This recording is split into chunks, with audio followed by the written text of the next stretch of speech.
Christ. Today we'll be discussing the significance of Easter and its lessons on national development. We have with us someone who is eminently qualified. He's a friend of ours. He's right here seated with us. He's not only a clergy, but he's so much more. Let's see his profile. We'll be back.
Right, that was the profile of our guest.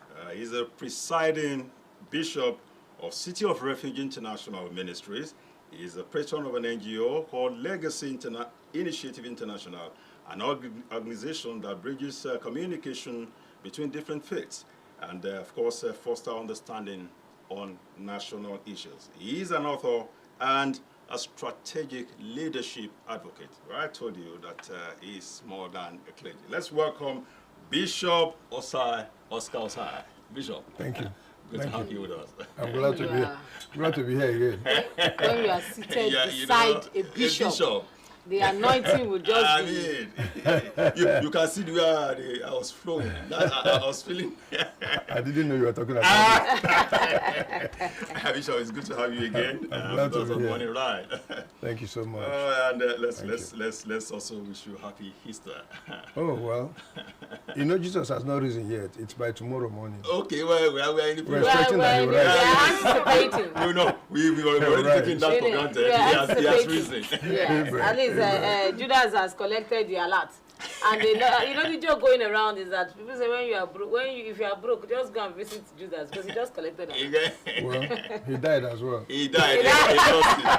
Interesting. All right, Bishop. Let's start. In the Christendom, Easter observance, it's an annual ritual. Mm-hmm. We know. So, what's it all about and its significance? Well, the Easter is about the church's most important event, as a matter of fact, feast. Yeah. In the sense that we're talking about from the betrayal through the process of the dying and then to the being buried and then the resurrection morning. So this is the cardinal, like the fulcrum, as it were, of Christianity, really. It's more important than any other thing, really, Because Jesus could have been born. If he didn't die the way he did, there will be no Christianity.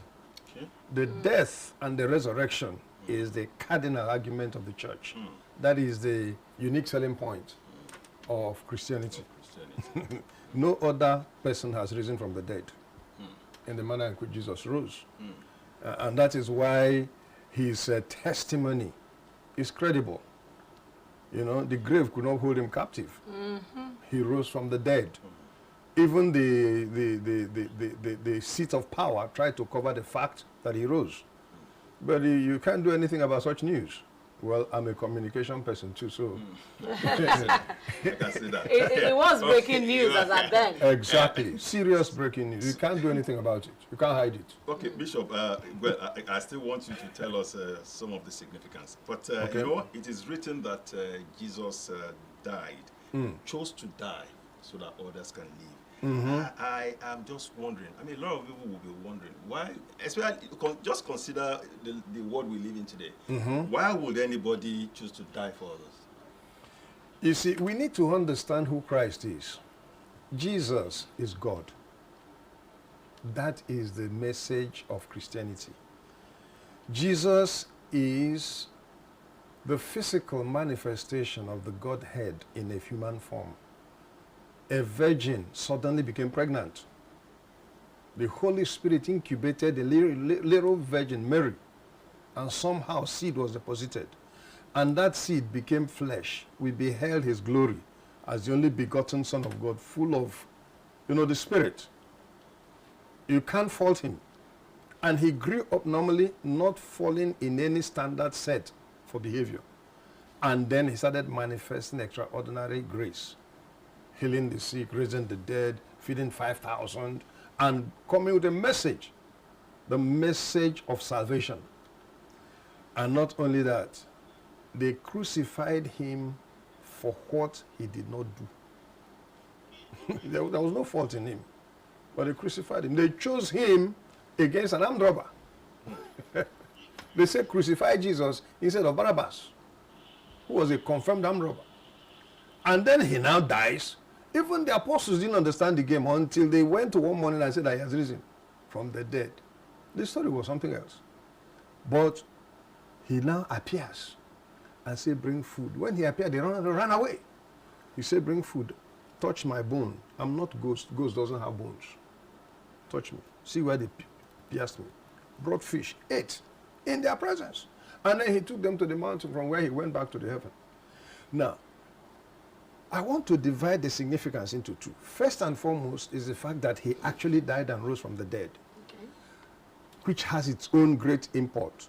But the one I'm much more interested in is the fact that, listen, an angel stood as he was going back to heaven and told them, this man that has gone is coming back again. He is coming back again. So if you are shocked that he died and he rose again, you should be much more shocked that he's coming back to receive those who are living for him. So there are aspects of his coming back. That is to say, we should live in a manner that shows that we know that there is a tomorrow. We should live peacefully with each other. We should live selflessly. We should affect humanity with the gospel of this good news. The gospel is about good news. Anybody preaching any of that, I don't know where you're coming from. It's good news. No matter how bad it's been, it's going to get better. Okay, you see, you talked about this man going is coming and all of that. Yes. And generally we say that Easter, it's all about the message of hope.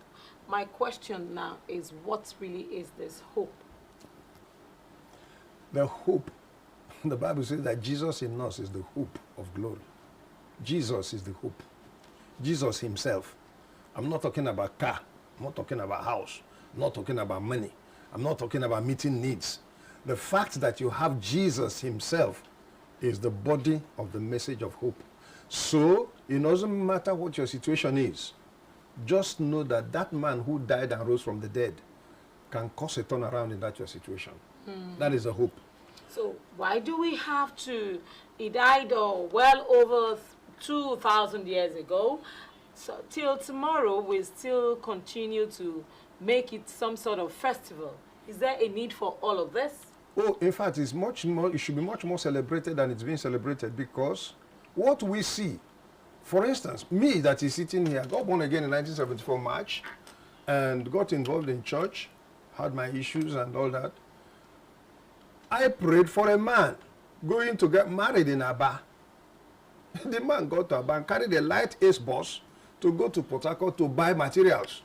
And armed robbers pursued him and shot him on the head. And he died. In the mortuary, late in the night, somebody heard, "Sir, I will not die. Pastor prayed for me. Pastor prayed for me." And the man, mortuary attendants ran away. On the strength of the resurrection story, we should talk about it more. The whole world should celebrate So it. this actually happened in Nigeria. My story. I saw it personally. I'm not a native doctor. Bishop, I'm not a spiritist.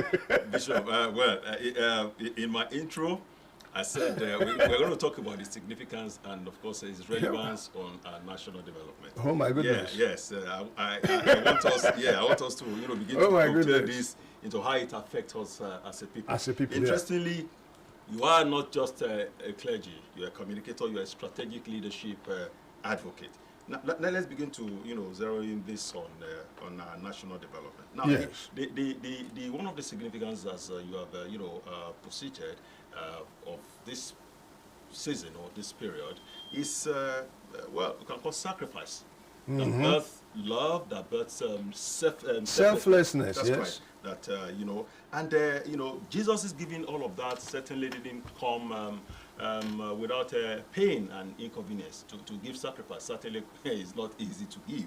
Now, for our national development, the leaders and the led, we are all in this together.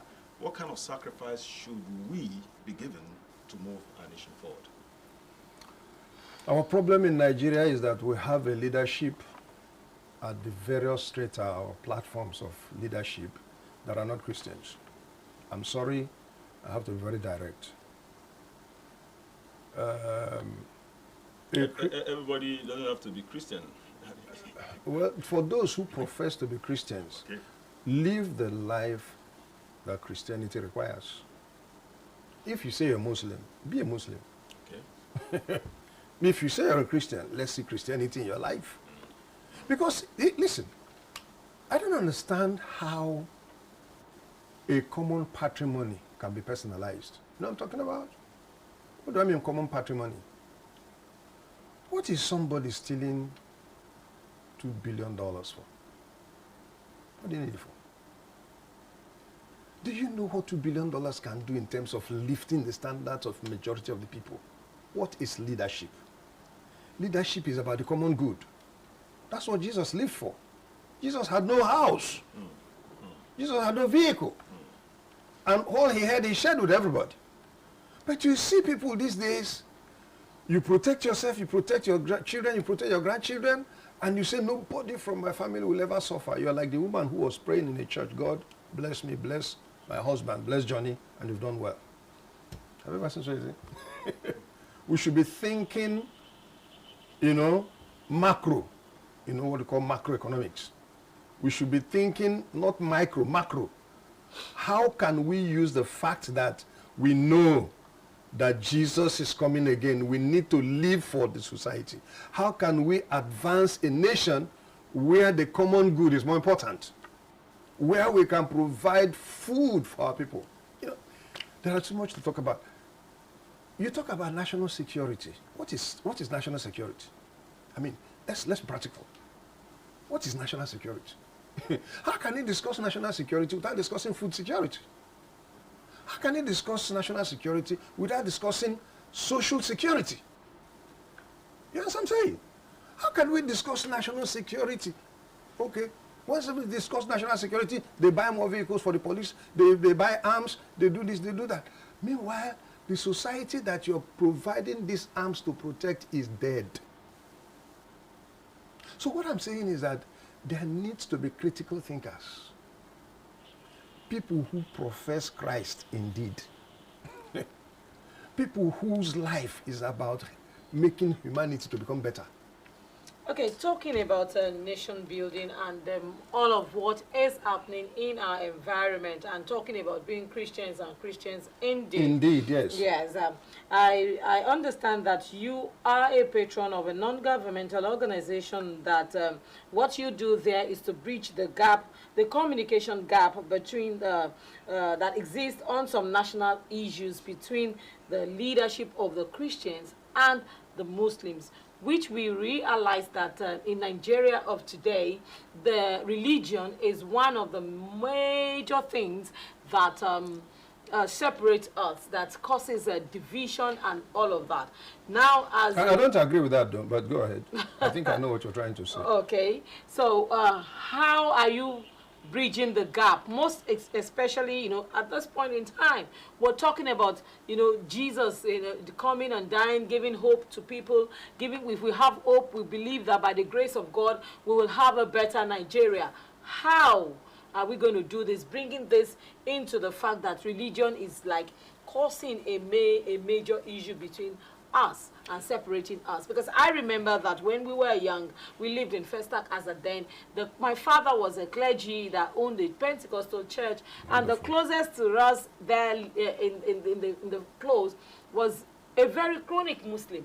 It had lived down a chronic Muslim. Yeah, because a practicing Muslim. When I say, a very practicing Muslim. And we correlated well, we lived well, but today the opposite is the case. So how? When we are talking about year in, year out, we celebrate Easter. We talk about hope. And year in, year out, religion keeps dividing us. First of all, religion is not what is dividing us. What is dividing us is ignorance and people's ignorance, in short. Because listen, the Pope, I think it was the last Pope, the Pontiff, had a program he called Celebrating Our Common Heritage in Abraham. Are you aware that Islam and Christianity originate in a man called Abraham? A proper Muslim will not attack a person of the book. It's in their manual. A person of the book. That's what they call Christians. It's lack of knowledge. And hey, there's no religion that preaches shedding blood. No religion preaches that. Obviously. No religion. So this thing that is happening is not Islam, it's not Christianity. And that's what we keep saying, that we have people who profess. It's just like saying a computer is IBM compatible, but it's not IBM. Well, Bishop, I mean... This is why you're laughing like this. There's more to that, really. Yes. But, let's go on. I still want us to, really dwell on the significance of this period as it relates to us as a people. Yes. Now, forgive them, for they don't know what they are doing. Was a statement that Jesus made even while he was being tortured. Yes, all right? Yes, And there's a classical example of that. I remember late Nelson Mandela, when he was released from prison, he chose to forgive his persecutors for the purpose of his country. And we know South Africa is better for that. Of course, yes. So, to forgive, what can we as a nation learn from that? We need a leadership that understands human psychology, sociology, social anthropology, and all the social sciences. Because I have been advocating for a classical interrogation of violence, for instance. What is the sociology of terror in Nigeria? What is the psychology of terror? Even this Osinachi matter. I'm waiting for those of you in the media industry to go and interrogate the background of the husband of that woman. Does he have a psychiatric problem? What is his family records? Has he visited any hospital on any reason of such? We have journalism that is very superficial. They don't dig deep. They don't interrogate the status quo to be able to arrive at reason, is it reason d'etat, they say, about events. This terror we are talking about, why? What are they looking for? Even leadership, let's have a conversation. What is the issue? So I believe that we have not found people who know how to teach forgiveness to leadership.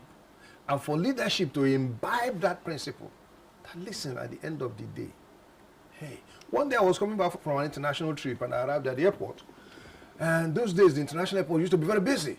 The next thing I heard was this slap. Bah! His uniformed officer had just slapped one young man, just right behind me. Being that basically I had some basic military background, so I just called the officer and said, come. He came. I said, what did that mean? He said, did you see what he did? I said, I was here. What did he do? He said, he shouldn't be here in the first place. I said, yes. Even if you committed a crime, is it a crime against you personally? This energy you expended, is it necessary? Even if you've arrested somebody, you should decently handcuff him, decently take him to the police station, decently process him, and move on. But everything is just scattered and confused. Well, Bishop, thank you. Because we need to interrogate facts. Because of our time, I also want you to lend your voice to this issue of domestic violence. Is it because I mentioned it? It wasn't part of it? You know, yeah, I mean, there's no way we will not talk about it. I mean, because if you whether we like it or not, aside in the spirit of this season, the message that comes from our pulpits, you know, on issues related to domestic violence. What do you want to tell? And the actions you know, being taken. You know, because a lot of people are saying that, assuming she left, will she still be allowed to minister on the altar? Just in 10 seconds. Yeah, in 10 seconds. Fantastic. She'll be allowed. There are so many people that are ministering with broken lives. Listen, let us not look for a place to hide. The reality of the situation is we feel very sad that this happened to a minister of the gospel. It's so bad. But the fact of the matter is that the message of Jesus Christ is that marriage is ordained from heaven. Nobody can interrogate that and get any far. Secondly, God hates divorce. We cannot negotiate that. Thirdly, it is the responsibility of the church to teach the doctrines of Christ. We're not teaching any other thing. Okay. Then finally, we need to find a way of helping our marriages. I am proposing, we do marriage counseling. We include pregnancy test kits.